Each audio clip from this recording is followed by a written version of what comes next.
Before we get into episode 12 of the Codeswitchin podcast, a couple of things. As you probably know, we're officially on iTunes now, so these next 8 weeks are crucial into getting us into the new and noteworthy section of the iTunes store. Coincidentally, 8 weeks is a time between now and Election Day, so in the hopes of building a safe space for problematic people in anticipation of the Trump presidency, subscribe to us and leave a review. That's how it gets done. If you're an Android user and you don't know how to emulate iTunes, you can stream us using the podcast source app or simply by going to codeswitchin.libsyn.com. That's Libsyn, Libsyn. That way you can listen to us and do other shit on your phone at the same time, which everyone has been asking us for us to do. But get everybody to subscribe on iTunes. We are going to post when we go live. For these next 8 weeks, we're going to do about 12 to 15 episodes. We'll post on the @Codeswitchin Twitter. On YouTube, you can still find us. And then we have a Codeswitchin Podcast Facebook page. And we're on Tumblr at the Codeswitchin Podcast. So please leave us messages. Let us know what's going on. Share us. Follow us. We're going live on either Facebook Live or YouTube or Periscope. We're going to post how we're going to do that. Tuesday, September 13th with Eric Eggleston around 6:30 p.m. Wednesday, September 14th around 8 with Carlene Pinto from the New York Immigration Coalition and the Justice League, among other things. Wednesday, September 21st, we got Casey Houlihan, the founder of the Oregon Retailers of Cannabis Association. And we've also got sexpert and amazing party host Lola Bastonado, former cop turned police brutality whistleblower Cariel Horn, civil rights attorney Leo Glickman, and our homeboy and paleontologist Justy Alicia. Subscribe, review, and enjoy Codeswitchin episode 12, Cheesedickin. That was Radhames' idea, not mine, obviously. We don't talk about dickcheese, so don't worry. And if you're disappointed that we don't talk about dickcheese, you're a sick fuck, and we'd love to have you. Enjoy. You know what really pisses me off? No, tell me. You know, there's people that, they post about whatever in their lives, but then they take the time to post, like, breaking news on Facebook, and you think, all right, cool, like, this person is smart, like, they're keeping up with current events. But they post shit that's always, like, a year old.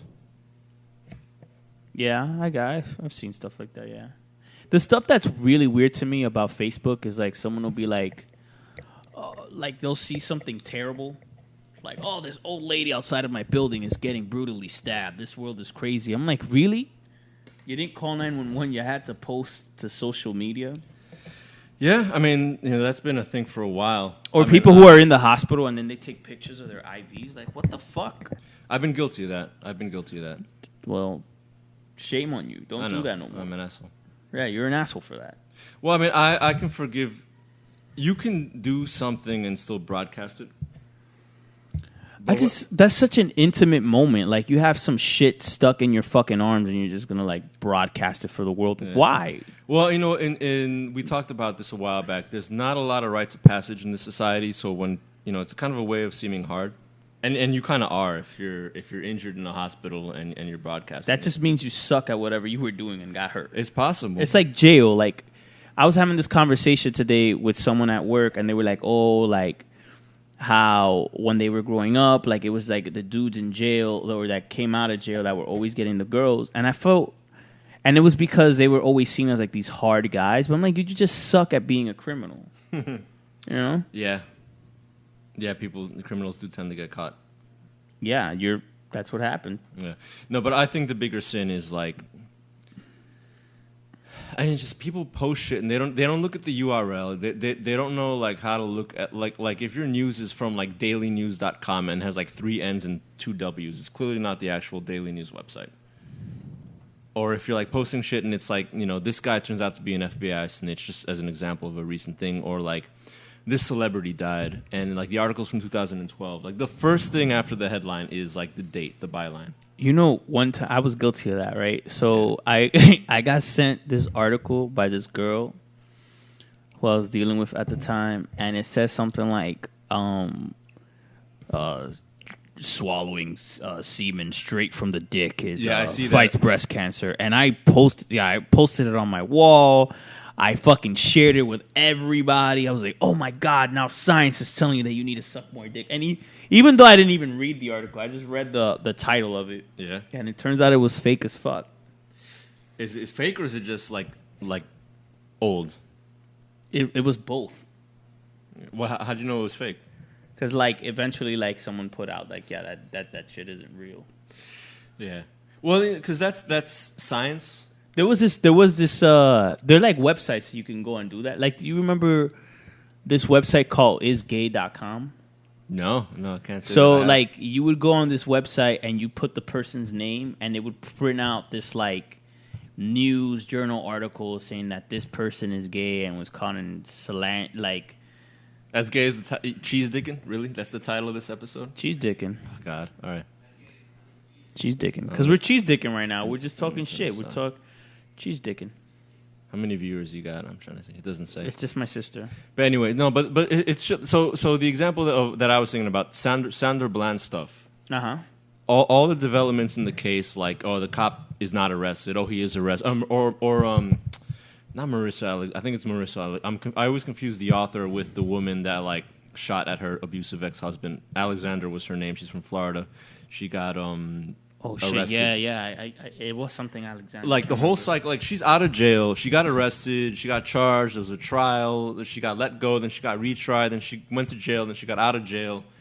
So every single, like on a cycle of every couple of months, like there's a wave of postings where people post shit that happened in the past. So like you think that she's going into jail when she's out, or that she's clear when she's not, or that she's in trouble when she isn't, and it's nuts. It's like people clearly don't read the shit. Well, I mean, yeah, and like it's just like peacocking, right? It's exactly what it is, because social media is a place where you go, where you try and seem.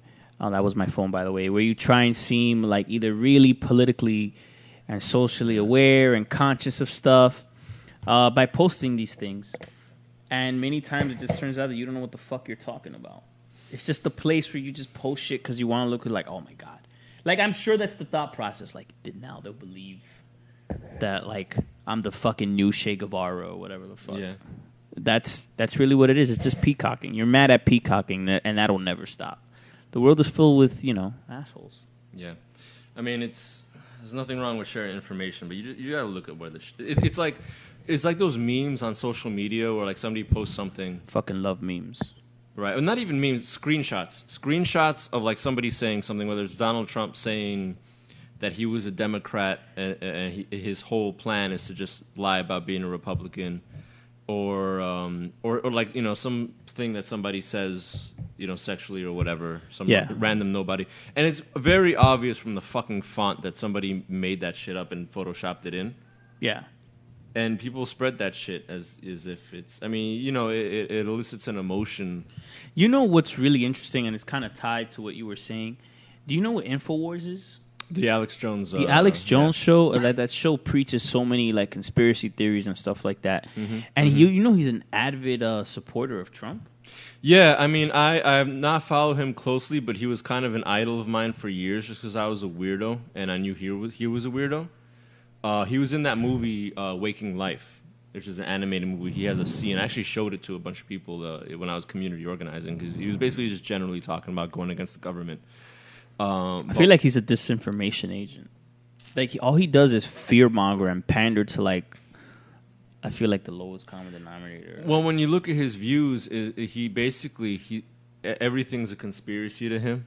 And he ends up devolving, upon further... I feel this way about John Stossel, if you remember 60 Minutes growing up. Like, he's the reason that I'm kind of, like, follow a lot of anarchist beliefs about freedom and, like, why it sucks that, there's fences everywhere and you're not allowed to do shit and all this. It's because he would always have segments on 60 Minutes, like, you used to be able to jump into this river as a kid or swing from a tire, and now you can't because somebody's going to sue. Yeah. And the unfairness of that. And if Onyx is listening, that I do believe New York is like a nanny state. If Ubinas is listening, like we share that in common with that libertarian kind of mindset. But then Stossel, went on to say shit like we don't need any government agencies. We don't need an FAA. Like we don't need to regulate airplanes. Like just let people just fly airplanes without fucking ground control and shit like that. Yeah. So like Alex Jones turned out to be like not just and this there's a lot of Latinos that are disenfranchised and want to believe and follow him, but he's like a right winger. But he's a nationalist right winger. He may not be racist himself, but he panders to racist people that like believe in that there should be I don't like borders, which I don't believe in. That a lot of some of the stuff he believes in, like the right to bear guns and stuff. I agree with a lot of that shit. Yeah, same here. But and Eddie, by the way, I did see that when Alex Jones ran up on the Young Turks. Yeah, I feel like the Young Turks are kind of the same, two sides of the coin. They're a little more like liberal kind of stuff. Very much so. Yeah, I mean, I think that's probably the last straw that shit that he pulled at the RNC. I mean, you don't walk into like a progressive, a show, especially one. He did it at the DNC. The DNC, especially no, I thought it was the RNC. The RNC was the shit show. The DNC was more. No, that Alex Jones ran up on the Young Turks at the DNC. Okay. I'm pretty sure of it. I mean, you don't do that shit, especially when it's like it's a man of color and a woman hosting it, and he just goes up. I watched part of the video. It was just there's so many more worthy people to like run up, and like Eric and Andre. I mean, he does this like he be running up on motherfuckers all the time. Yeah. I mean, like he Eric Andre did it. Yeah, I mean Eric Andre did it to the Trump rally, the Alex Jones rally at the Trump rally, and if you look at the reactions that he was getting, even from the one Latino guy that was screaming at him that he's not MLK, like all the stupid shit like this. Yeah, stupid violent people. Like they deserve to be run up on. The Young Turks don't. So I mean I think that was the last fucking straw. Like Alex Jones has this huge power to bring in a bunch of disenfranchised people that believe that there's something's fucked up in the world, and he's using it. He's against like he'll see something like the unification of the Americas, which I think should be a fucking goal, and call it the New World Order, right? He's very. But you're talking about that merging of the borders and coming out with the Amero. Well, like if it came from the yeah, I think that's what he said. Yeah, that shit. I'm real suspicious of that stuff too. But it's not real. It's not real. I mean, of course, it's NAFTA's real. CAFTA's real. Like those are, and I think and the TPP is real. I think he's come up against that, and he's right to do so. But like a kind of like left, like we're all the Americas. There should be free movement of people between the countries. That shit will never happen. Right. There'll be free movement of capital. Yeah. Because that's what NAFTA is. Money can cross borders, supplies can cross borders, but not people. Not so much. Yeah, exactly. And Alex Jones, by being so nationalist, by leaning so right, is basically feeding into the things that he's against, like the TPP, like free trade. I don't think that guy is really against or for anything other than his fucking pockets. Like, because I'll watch his show and he'll have like a guest who'll come on and talking about like, oh, we discovered giants in this fucking forest over here, and it turns out they made Atlantis. He does a lot of paranormal stuff, right? And they do that stuff, which I respect. Which I respect it too, and I believe some of that stuff. Yeah. All right, not that I believe, but I believe in the possibility of it. I don't subscribe to anything, right? So he does all that shit, and then it's like, oh, we'll be back in the next minute, and then it's like, do you worry about your water? You need to buy this because my company's selling it, and everything we do is good. Go fuck yourself. Like, that's what he does. Yeah. Yeah, man. We should take this moment to mention some housekeeping stuff. We are live on YouTube right now. That's why we were so late. We were trying to figure out how to come. We were trying to. If you're watching, subscribe to our YouTube channel. Yes. Please. What is it? Codeswitchin. Codeswitchin. You asshole. It's Codeswitchin the way it's spelled there. Yeah, right now, if you're probably watching on Facebook Live, thank you so much. Obviously, not everybody. We're expanding the iTunes, hopefully within the next 5 days to 2 weeks, assuming YouTube looks at us and doesn't say, fuck these guys, no. Yeah, well, we're moving everything over to iTunes. We're moving everything over to iTunes. We're on Facebook Live right now. We are live on YouTube now for the first time. So go right now, if you can, to Codeswitchin on YouTube. That's Codeswitchin without the G at the end. Cancel the autocorrect if you have to, or bit.ly/Codeswitchin. Check out our live feed. There is a live chat on the YouTube as well. It's actually bumping. Talk shit with us, guys. Talk shit with us. Let us know if it's working. Let us know if it's cutting. Yeah. And we're trying to figure out all angles over here. Please like, subscribe. You can even troll. I like trolls. You can troll. Pretty good. Listen. Trolling's pretty good. You know what I don't know if my sister. People that get offended are good for one thing. And I say this as a guy that was an activist for 10 years, dedicated my youth to it. They're good for making money off of. Yeah, they really are. So and get viewership. And go to Twitter. That's basically what I was implying. Yeah. I'm like whispering into the mic. I hope can you guys hear us all right on Facebook Live? Someone say something. Go to Twitter at Codeswitchin and follow us there as well.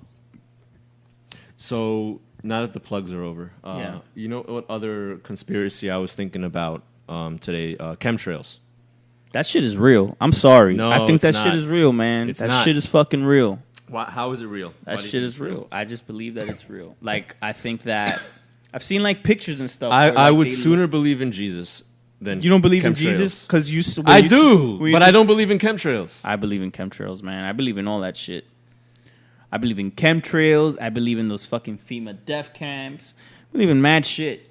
If any agency were to actually enslave Americans, this is why I don't believe in the FEMA death camps.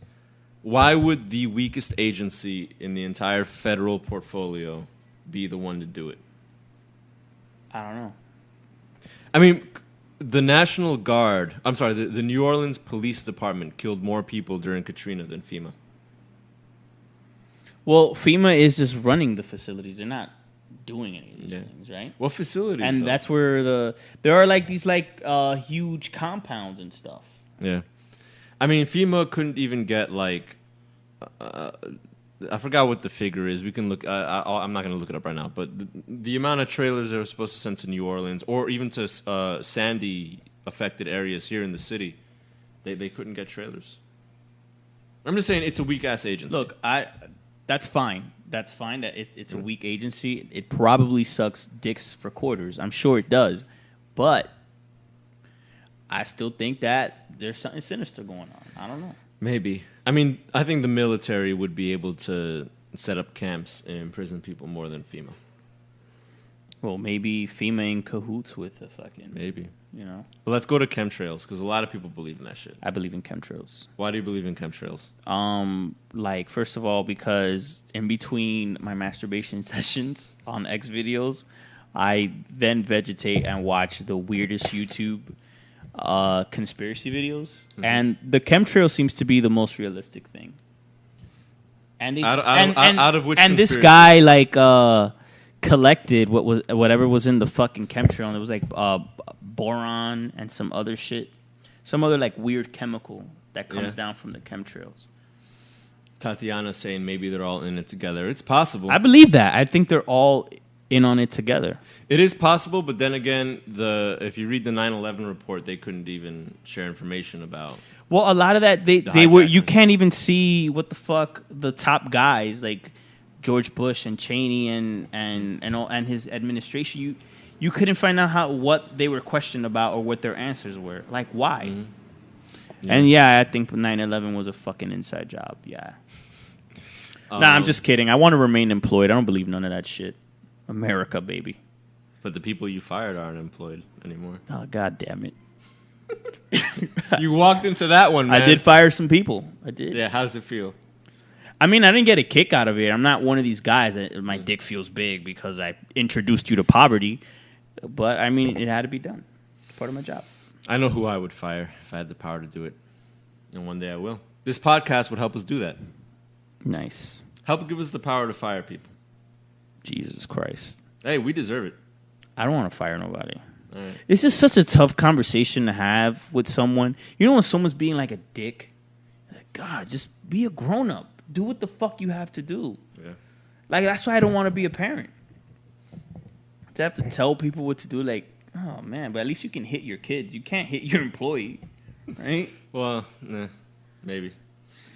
I mean, so the person you fired deserved to be fired, is what you were saying? I fired more than one. You fired more than one? Power tripping? I wasn't power tripping. No. Like, first of all, when you're fired, like, it's not like the fucking Jetsons where it's like, you're fired. That's not how it happens. Like, you've been fired for a couple days. HR has to say, okay. They have to give the okay, and then you submit the paperwork, and then you have a conversation like, yeah, at this time, and it's always that. It's at this time.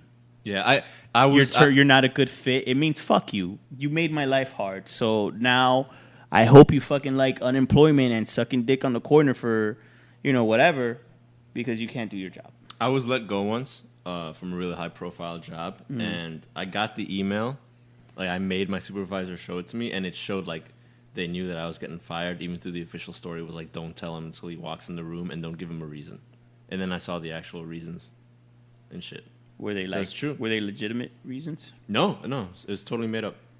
Well, yeah, HR has to give the okay. Like, you've been fired for days before it comes down, and it's just like, you know, that's why They were all sitting around eating their kale chips and talking about how to do it the best way.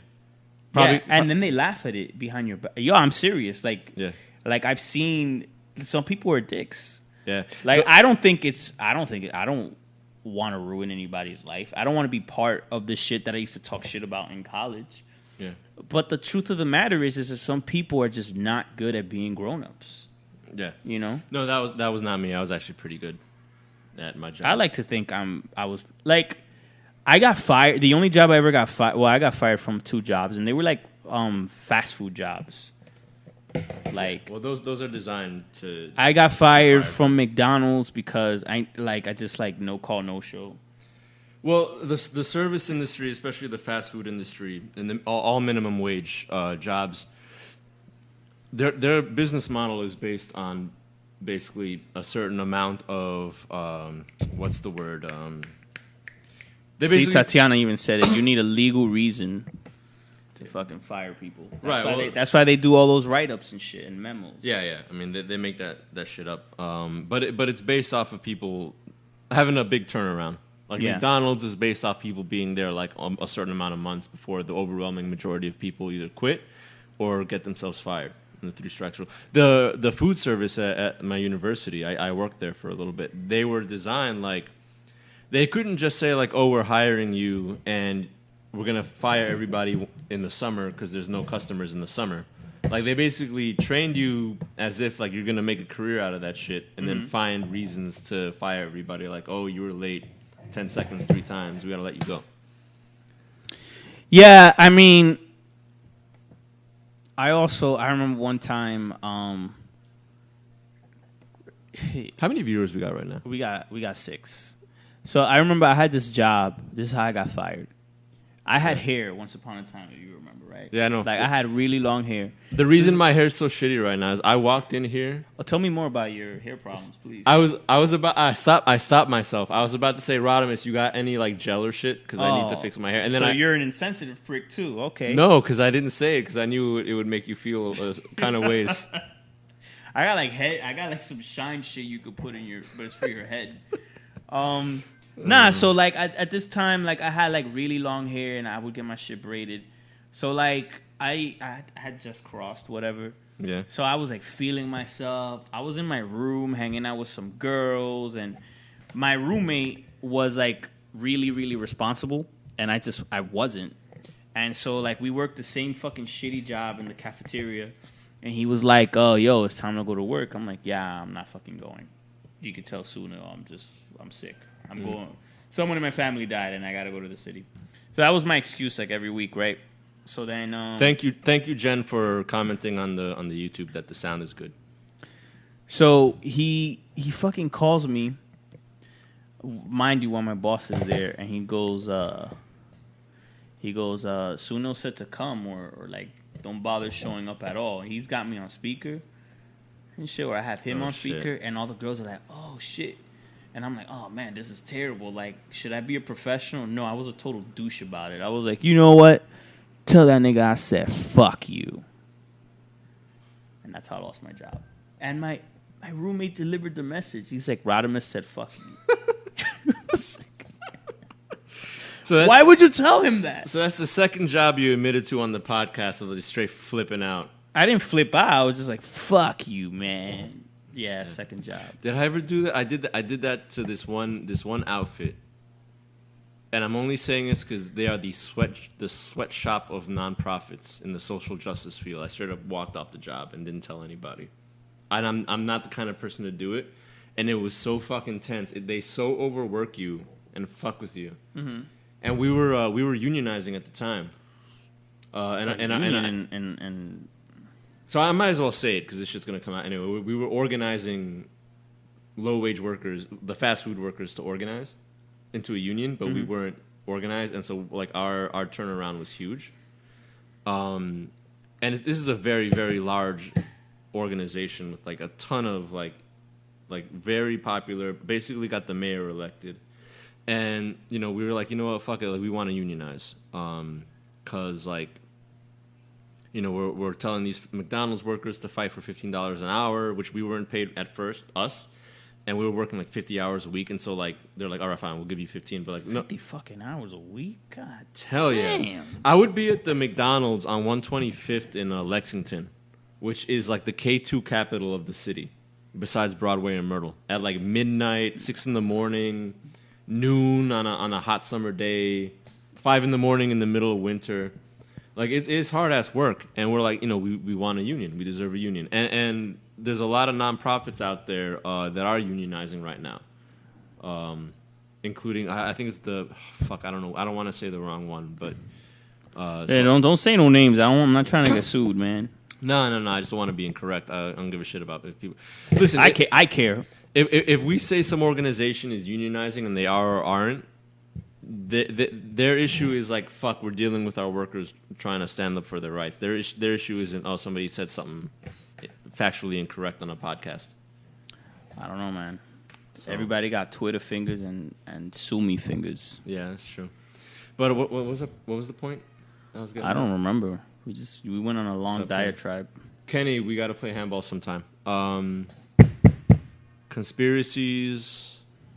What do I want to say? Oh, real quick about K2. K2's fucking scary, man. I remember when K2 was really popular. Last summer was really when I saw like the worst K2 epidemic. Yo, these motherfuckers are like monsters, man. On that K2 shit, they do all kinds of wild shit. I saw one dude bust his fucking hand wide open. Or sometimes they just start tripping and talking to themselves. They look like what a possessed person would look like in like a horror movie. It's really fucking terrible. So he was on K2, whatever. I'm pretty sure it was K2. So he's like flipping out. Like crackheads don't do this shit. Like crackheads are a little more private about it. And like right there in front of everyone, he just... All right, he pulled down his pants and took a shit, bro. Like on a very public street in Washington Heights. It was crazy. And now what's made a comeback is heroin. Heroin is back with a vengeance. Yeah, and it's like young guys. Radhames is an authority. Yes, Wendy, seriously. I know it kind of looks like we're just a bunch of like spics talking about like things we see in the street, which is still believable. But Radhames is an expert at this shit because he deals with these people all the time professionally. Well, it's not nice to say these people, but yes, I do deal with a lot of like homeless, these subjects. Look, the thing is like New York City is full of just crazy motherfuckers like that got mental illness coming back from generations. It's never been treated. People coming down with a history of like sexual abuse and all kinds of wild shit, and they're just kind of out there, man. Nah, I'm serious. So like, a lot of these people who like push to, and I think it's awful. People who push to get shelters out of their neighborhoods. Yeah, I'm dealing with that where I grew up. It's awful. Like, get these shelters out. I'm like, yo, but people aren't shelters because, like, gentrification is definitely a part of it. Absolutely. I mean, so the whole shelter thing in the city is, fuck, this is so sad and gets me pissed off as fuck. I grew up in a very, very immigrant neighborhood. Right now, it's probably mostly Asian. I grew up by Queens Boulevard and Grand Avenue, Broadway, where they all meet. Mm-hmm. The systems are broken. All systems are broken, for sure. And so listen. So my neighborhood, it borders a white neighborhood, except the prison system. It borders a white neighborhood of like old white homeowners, and then my neighborhood is mostly renters, Asian renters, and like Latin American, like South American renters. Okay. There are no there were no like black people in the neighborhood. There's very few like white people in my part of the neighborhood. There are very few like I don't know. I'm bringing race into it for a reason because like obviously immigrants tend to be upwardly mobile and white people are white people, of course. So the Pan American Hotel shut down around the corner from my house about 2 or 3 years ago. And in my neighborhood, the gentrification is starting to creep in. Mm-hmm. And so I'm like, fuck, those are going to become $1 million condos. But the owners of the hotel are like, they made it into a homeless shelter. So so immediately... Oh, that's mine. It's yours? Yeah, well, it's not mine, but it's my organization. I'm not going to mention my organization, so we're not going to say... Right. Don't even say the location of this shit no more. But right. Yeah, like I work for that agency. Yeah. Well, yeah. Listen. I commend you because there's a crisis and now, and there needs to be. They're fighting us hard. Well, they fought us hard on that. They fought you so hard. Here's what I saw in my years, and this is why I bring race into it. Because and so in the neighborhood, like I said, so a homeless shelter. Obviously, a lot of black people and a lot of Puerto Rican people are homeless. Yeah. So like that's who resides there now. So like you would see them walking down the street, and so people that aren't used to seeing that on my block freaked out. But I like in my years of organizing, there are certain communities that are very hard to organize. And Asian people are one of them. You don't see Asian people at a lot of protests. Mm-hmm. You don't, unless you're really fucking good at organizing, or you organize them around something that puts a trigger.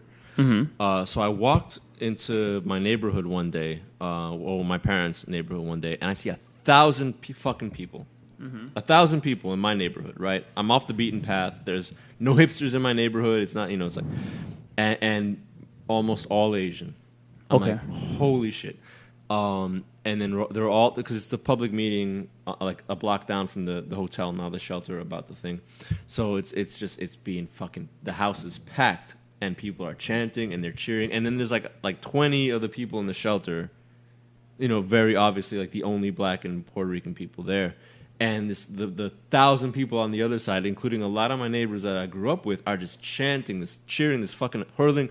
They're hurling abuse at them, like basically telling them to get the fuck out, like borderline like violent shit. Mm-hmm. And I'm just like. I looked at the organization that had organized it, and it was basically like the community organization that's based like partially in Elmhurst, the immigrant section, but mostly in Maspeth, which is like the white homeowner section. Yeah. So it's white homeowners organizing these people, these immigrants, based on their racism.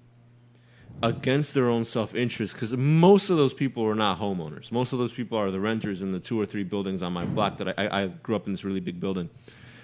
And I'm like looking at these, like everybody like... Guys, my phone may die soon, so... Yeah, which is good, because I got to make this point. You're racist, whatever. Like, we're all fucking, like, my parents are Latin American. They grew up... Like, if you're American, if you're Asian American, like, it's ingrained in you to be a little bit racist.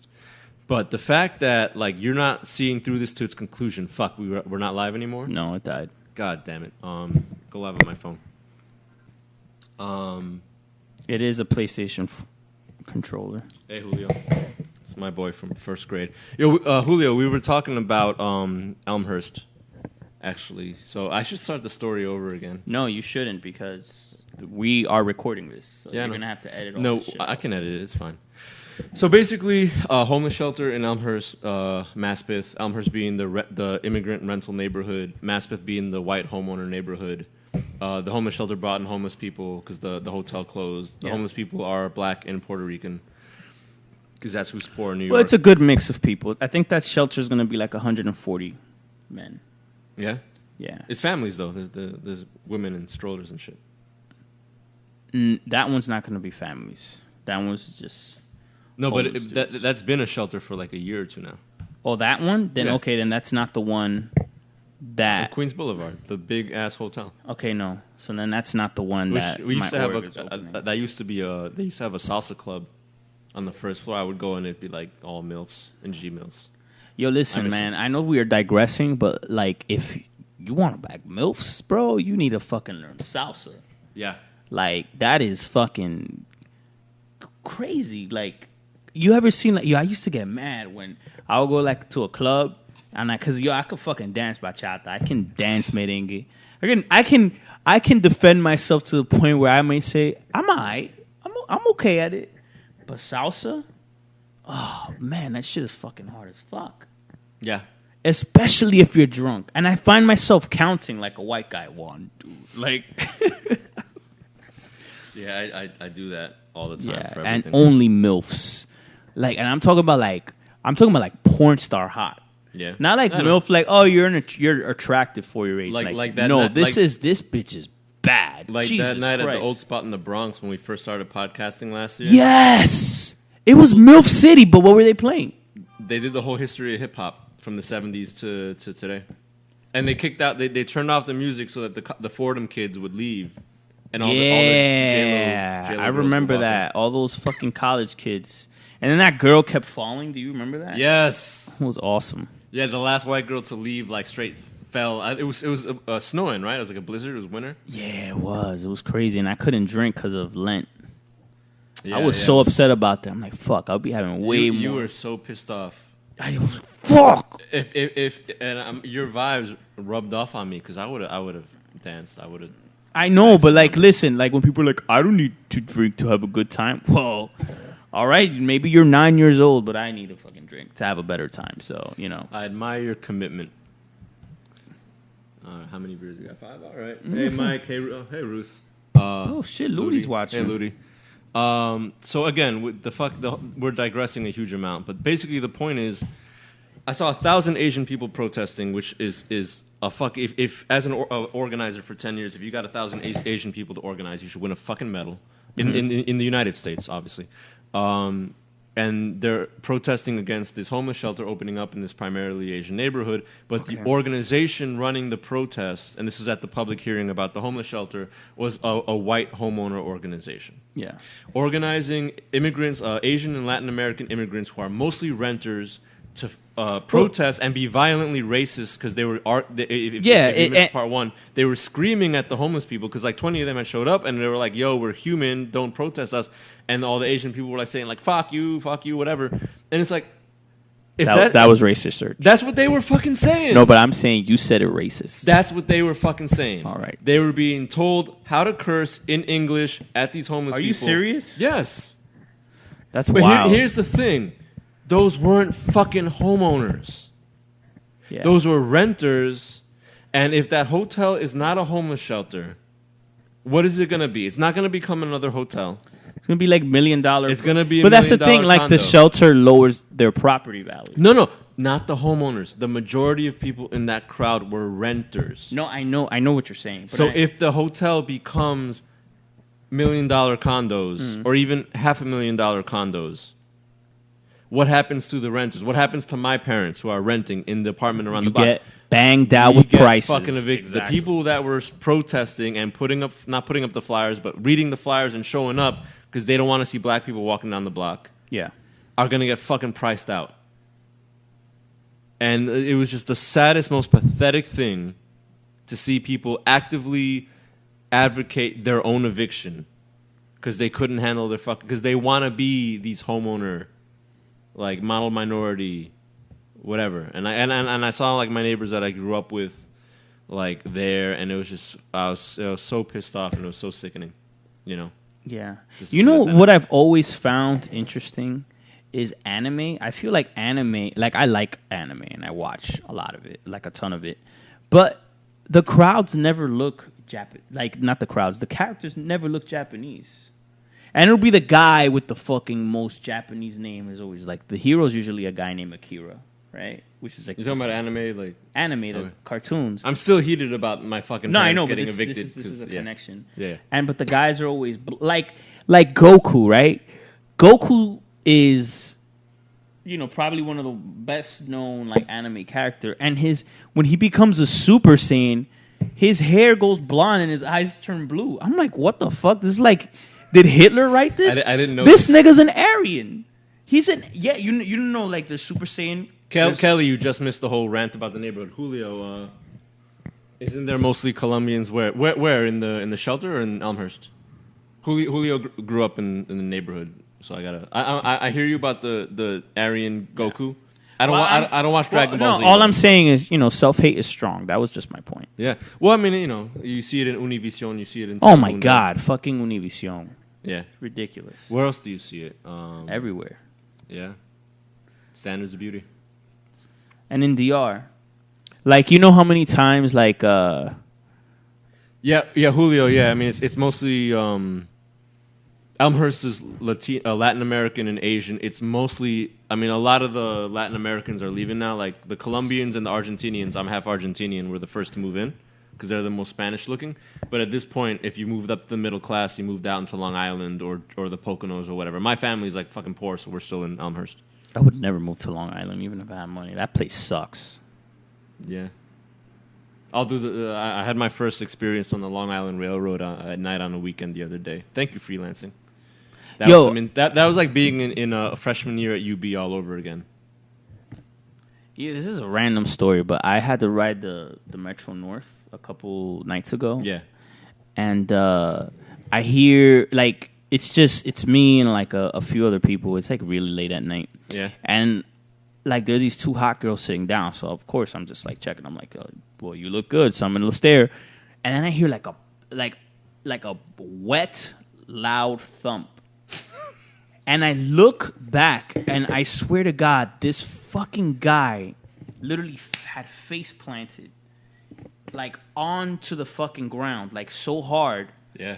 And I'm like, am I a jackass? Like, what the fuck? Is this a joke? Like, what's happening?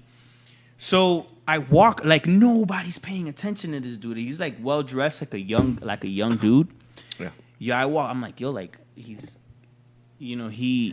This dude may die. Like, I mean, he hit his head really hard. So I walked over and I turned, like, I made sure he was breathing. He was fucking passed out. Yeah. Like, he hit his head so hard that he passed out. So I stood him up. His head is fucking bleeding. Oh shit. And I sat him down. I'm trying to get him to breathe. I go buy him some fucking water, and then he wants to lay on the ground. I'm like, bro, like, he was really drunk. Yeah. Really drunk, this young white dude, whatever. I'm like, bro, you're gonna get robbed. So, like, I'm like, I don't know what to do. Like, do I call EMS or whatever? I didn't want to call EMS on him because, like, he's like just a hammered dude. Yeah. I didn't want to treat him like, one of my clients because, like, he could always refuse. So I just put him on a train, one of those trains. I hope you went to the right place. I don't know, man. What I was surprised at when I first started riding the Long Island Railroad for a couple gigs, the Long Island Railroad's like $7-8 fucking bucks minimum to ride, and I was shocked at how many, like, homeless people, how it's sadness, like openly, not because there's many different types of homeless, but how many, like, clearly fucked up dirty people there were. That's what I really mean. Like every station smelled like piss. Yeah. There's people on there that are clearly, like, these people clearly don't have jobs. How the fuck, like, they reek. How the fuck do they afford $14 round trip tickets? Minimum. Well, I mean, a lot of them are sneaking on, right? So the conductors come around every couple, and, like, what are you gonna do? Like, I got kicked out for having a bicycle. If I could get kicked out, and I was, like, in a fucking button-up. Yeah, but you have stuff to lose, right? So say I'm like a homeless guy. No, fuck you. Kick me out. Get the cops. Yeah. So now you got to call the cops, and it's this whole fuking thing. Yeah. But meanwhile, I just needed to get one stop, and I'm gone. Mr. Gonzalez is watching, I believe. He's like, are they talking shit about LSU? I got to check. Who's talking shit about LSU? No, he's checking to see if we are. Oh. And Julio, are you still in Washington Heights? He'll let us know. I love Washington Heights. That's where we are right now. No, we're in Inwood. It's different. Is that really a thing? Not like, I mean, Inwood. It's Inwood. I'm gonna lean closer to you to get in the frame. Nice. Let me after Dykeman all the way to, I think it's like 220th Street or whatever, like up until that bridge. I think it's 220. It's all considered Inwood. Yeah. He says he's in Harlem. Yeah. We had, like, when we said you had, like, 300 viewers last time we were on Facebook Live, was that at one time or overall? I think at one time we had like 100. That's crazy. How do we have 2? Well, it's not mine. Maybe I'm more popping than you. I don't know. That is true. Shit, man, Julio, we gotta catch up sometime, man. He's on 180. He was on Harlem. Anyway, let's wrap up or pick another topic, but we gotta get the plugs eventually. Should probably start wrapping up. Yeah, definitely. Let me just go back to the notes. Let me check the camera too. You got any shows coming up? Yeah, I'm actually I'm performing this Sunday on the 11 o'clock show, possibly the 9, but definitely the 11 o'clock show over at Broadway Comedy Club. So check me out there. I'll be telling some jokes and shit. I'm pretty fucking hilarious. So I'm told by science. Yeah. And we are most likely recording on Labor Day sometime during the weekend. So yeah. I mean, I don't got anything else to plug. I mean, we're going to be on iTunes soon. Jeez. So we're going to have a lot of really cool shit coming up. I mean, we've made it to 12 episodes. Most podcasts don't do that. Yeah, our last podcast definitely didn't. Our last podcast. Oh, yeah. The podcast that shall not be named. What was it? What did we call it? Mikey Business. Mikey Business. It was fun. Yeah. Well, this is more fun. This is more fun, yeah. Yeah. Especially because we've done it longer. Jill wants to come on. I saw her today. Oh, Jill, really? Yeah. That's dope. So we were editing. I thought she was like in Mexico or something. She just came back. I was working with her editing her footage from Mexico. They're doing a reality series. Cool. I can't say much more, but it's a... well, I don't know what I'm fucking bound or not bound. I didn't read the fucking... When I signed up for the job. Nah, that's fine. I was just being a dick. Like, I literally asked her today if I could do something with the footage. Yeah. Did she tell you to go fuck yourself? No, like, I asked her if I can take the footage that I'm working on and use it as part of my, like, sample work. And she's like, no, you signed the paper saying that's confidential. I'm like, oh, shit, all right. Yeah, she told you to go fuck yourself. Yeah. Yeah. No, she didn't. Had I asked the boss, they would have. A little bit. She told you to go fuck yourself. No, not at all. No, well, tomatoes. All right. But nah, man. This is a fun episode. This was a fun episode. I feel like whenever it's just you and I, we just like whatever. So I was walking down the street. We just say whatever, which is pretty dope. Yeah. We again one more time before we sign out. For like the one person, Julio, the one person, add us on Twitter. What did he say? At least he was nice about it. She's a very nice person. She is. Who, Jill? Jill. Yeah, she's awesome. Yeah. She's cool as fuck. Yeah. Follow us on Twitter at Codeswitchin. Follow us on YouTube at Codeswitchin or at Codeswitchin. Personal. Personal stuff? Well, not like the shit that you I was about to pour it on my heart. I'm like, guys, we're going through it right now. I'm just kidding. Your Instagram, your Twitter. So my Instagram is badmanrad. My Twitter is badmanrad. And I'm on Snapchat, but I don't really use that shit. I'm just on it so that girls can send me like twerk videos. I like twerk videos. That's why you're on Periscope too. That's why I was on Periscope, but then I got off it because it was weird. Because it was always like these like 14-year-old chicks, and I'm like, I don't like that. That's fucking weird. Get away from me. Yeah, man. Yeah. One of those 14-year-old chicks is gonna be president one day. I mean, of what? I'm Sergio. You can find me at Sergio-Usurin at squarespace.com. You're not gonna know how to spell that, so just find me on Instagram at NativeNYVideo. Twitter at People's History. Angelica, you're going to be on this podcast one day. You're going to be amazing. And yeah, we're signing off. We're gonna Angelica M. Rivera. That's a nice name. She's awesome. We'll have this up. You'll probably be listening to this over Labor Day weekend. No one's going to listen to this shit over Labor Day weekend. Everyone's going to be getting laid. You might be right, yeah. Yeah. Or getting drunk. But you can play this in the background. It's really soothing to hear me talking while you're getting plowed from behind. It's going to be crazy. Yeah. So, you know.